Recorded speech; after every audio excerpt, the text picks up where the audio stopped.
Bienvenue, chers frères, chères sœurs. Ici Faith Words Hub française.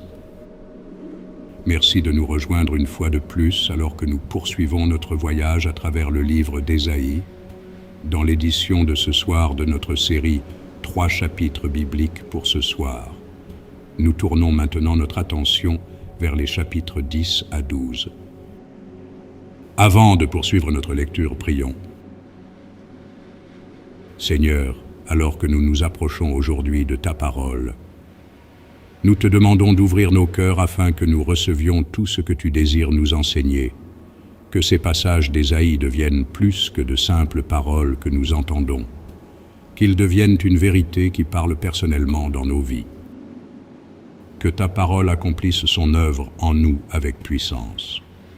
Sonde nos cœurs, renouvelle nos pensées et aide-nous à reconnaître plus clairement ta voix alors que nous marchons avec toi chaque jour.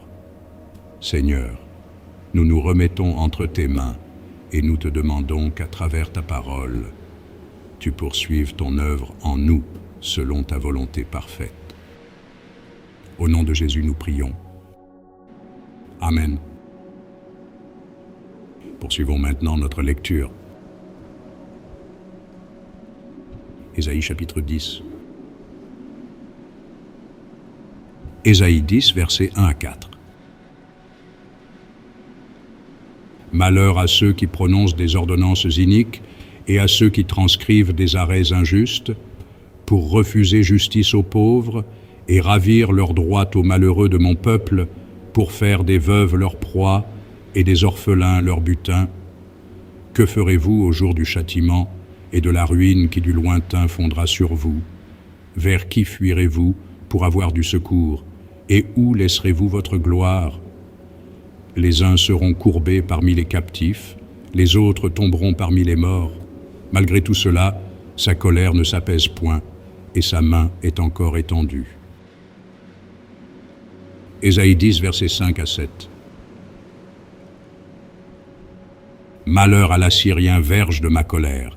La verge dans sa main, c'est l'instrument de ma fureur. Je l'ai lâché contre une nation impie. Je l'ai fait marcher contre le peuple de mon courroux, pour qu'il se livre au pillage et fasse du butin, pour qu'il le foule aux pieds comme la boue des rues. Mais il n'en juge pas ainsi, et ce n'est pas là la pensée de son cœur. Il ne songe qu'à détruire, qu'à exterminer les nations en foule. Ésaïe 10, versets 8 à 11. Car il dit, « Mes princes ne sont-ils pas autant de rois? N'en a-t-il pas été de Calno comme de Carchemish? N'en a-t-il pas été de Hamath comme d'Arpad? N'en a-t-il pas été de Samarie comme de Damas? De même que ma main a atteint les royaumes des idoles, où il y avait plus d'images qu'à Jérusalem et à Samarie. Ce que j'ai fait à Samarie et à ses idoles, ne le ferai-je pas à Jérusalem et à ses images? » Ésaïe 10, versets 12 à 14. Mais quand le Seigneur aura accompli toute son œuvre sur la montagne de Sion et à Jérusalem, je punirai le roi d'Assyrie pour le fruit de son cœur orgueilleux et pour l'arrogance de ses regards hautains. Car il dit, « C'est par la force de ma main que j'ai agi, c'est par ma sagesse, car je suis intelligent. J'ai reculé les limites des peuples et pillé leurs trésors. Et, comme un héros, j'ai renversé ceux qui siégeaient sur des trônes.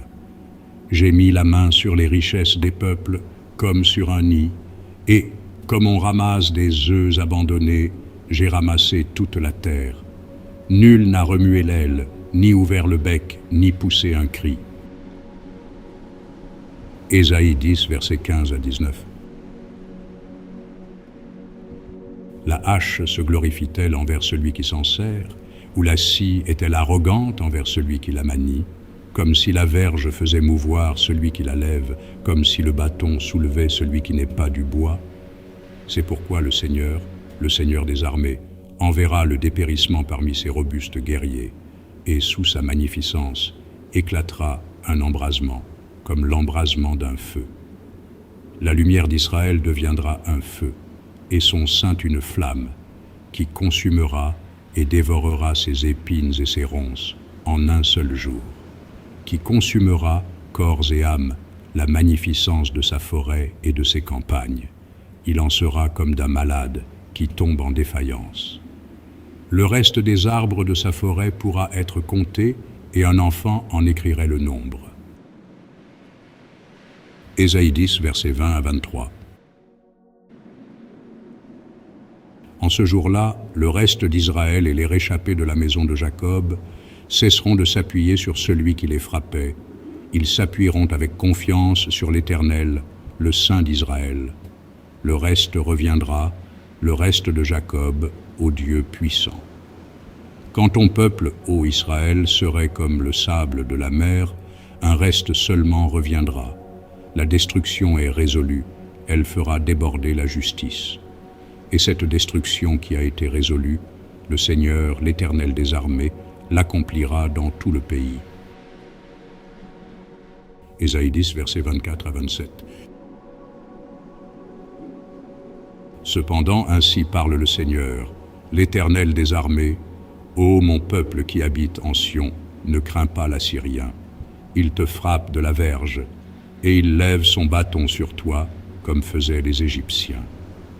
Mais encore un peu de temps, et le châtiment cessera, puis ma colère se tournera contre lui pour l'anéantir. L'Éternel des armées agitera le fouet contre lui, comme il frappa Madian au rocher d'Horeb, et de même qu'il leva son bâton sur la mer, il le lèvera encore, comme en Égypte. En ce jour, son fardeau sera ôté de dessus ton épaule, et son joug de dessus ton cou, et la graisse fera éclater le joug. Ésaïe 10, versets 28 à 32. Il marche sur Adjat, traverse Migron, laisse ses bagages à Micmash. Il passe le défilé, il couche à Géba, Rama tremble, Gibéa de Saül prend la fuite. Fais éclater ta voix, fille de Galim, prends garde, Laïs, malheur à toi, Anatoth. Madmena se disperse, les habitants de Gébim sont en fuite. Encore un jour de halte à Nob, et il menace de sa main la montagne de la fille de Sion, la colline de Jérusalem. Ésaïe 10, versets 33 à 34. Voici le Seigneur, l'Éternel des armées, brise les rameaux avec violence. Les plus grands sont coupés, les plus élevés sont abattus. Il renverse avec le fer les taillis de la forêt, et le Liban tombe sous le puissant. Ésaïe chapitre 11. Ésaïe 11, versets 1 à 5. Puis un rameau sortira du tronc d'Isaïe, et un rejeton naîtra de ses racines. L'Esprit de l'Éternel reposera sur lui, esprit de sagesse et d'intelligence, esprit de conseil et de force, esprit de connaissance et de crainte de l'Éternel. Il respirera la crainte de l'Éternel, il ne jugera point sur l'apparence, il ne prononcera point sur un ouï-dire, mais il jugera les pauvres avec équité, et il prononcera avec droiture sur les malheureux de la terre. Il frappera la terre de sa parole comme d'une verge, et du souffle de ses lèvres, il fera mourir le méchant. La justice sera la ceinture de ses flancs, et la fidélité la ceinture de ses reins. Ésaïe 11, versets 6 à 9. Le loup habitera avec l'agneau, et la panthère se couchera avec le chevreau. Le veau, le lionceau et le bétail qu'on engraisse seront ensemble, et un petit enfant les conduira. La vache et l'ours auront un même pâturage, leurs petits un même gîte, et le lion comme le bœuf mangera de la paille. Le nourrisson s'ébattra sur l'antre de la vipère, et l'enfant sevré mettra sa main dans la caverne du basilic. Il ne se fera ni tort ni dommage sur toute ma montagne sainte, car la terre sera remplie de la connaissance de l'Éternel, comme le fond de la mer par les eaux qui le couvrent. Ésaïe 11, versets 10 à 12. En ce jour, le rejeton d'Isaïe sera là comme une bannière pour les peuples. Les nations se tourneront vers lui, et la gloire sera sa demeure. Dans ce même temps, le Seigneur étendra une seconde fois sa main pour racheter le reste de son peuple, dispersé en Assyrie et en Égypte, à Patros et en Éthiopie, à Élam, à Shinéar et à Hamath, et dans les îles de la mer.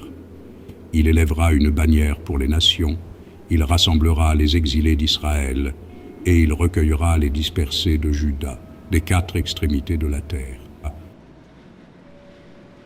Ésaïe 11, versets 13 à 14. La jalousie d'Éphraïm disparaîtra, et ses ennemis en Juda seront anéantis. Éphraïm ne sera plus jaloux de Juda, et Juda ne sera plus hostile à Éphraïm. Ils voleront sur l'épaule des Philistins à l'Occident, ils pilleront ensemble les fils de l'Orient. Édom et Moab seront la proie de leurs mains, et les fils d'Ammon leur seront assujettis. Ésaïe 11, versets 15 à 16. L'Éternel desséchera la langue de la mer d'Égypte, et il lèvera sa main sur le fleuve en soufflant avec violence. Il le partagera en 7 canaux, et on le traversera avec des souliers. Et il y aura une route pour le reste de son peuple, qui sera échappé de la Syrie, comme il y en eut une pour Israël, le jour où il sortit du pays d'Égypte. Ésaïe chapitre 12. Ésaïe 12, versets 1 à 2. Tu diras en ce jour-là, je te loue, ô Éternel, car tu as été irrité contre moi, ta colère s'est apaisée, et tu m'as consolé. Voici, Dieu est ma délivrance. Je serai plein de confiance, et je ne craindrai rien. Car l'Éternel est ma force et le sujet de mes louanges. C'est lui qui m'a sauvé. Ésaïe 12, versets 3 à 6. Vous puiserez de l'eau avec joie aux sources du salut, et vous direz en ce jour-là, louez l'Éternel, invoquez son nom, publiez ses œuvres parmi les peuples, rappelez la grandeur de son nom. Célébrez l'Éternel, car il a fait des choses magnifiques, qu'elles soient connues par toute la terre, poussent des cris de joie et d'allégresse, habitants de Sion, car il est grand au milieu de toi, le Saint d'Israël. Merci d'avoir passé ce moment avec nous à écouter et à méditer la parole de Dieu. Nous prions que le Seigneur ait exercé son ministère dans votre cœur à travers sa parole, et que les vérités de la lecture d'aujourd'hui continuent de demeurer en vous et portent du fruit dans votre marche quotidienne avec lui. Faith Words Hub française.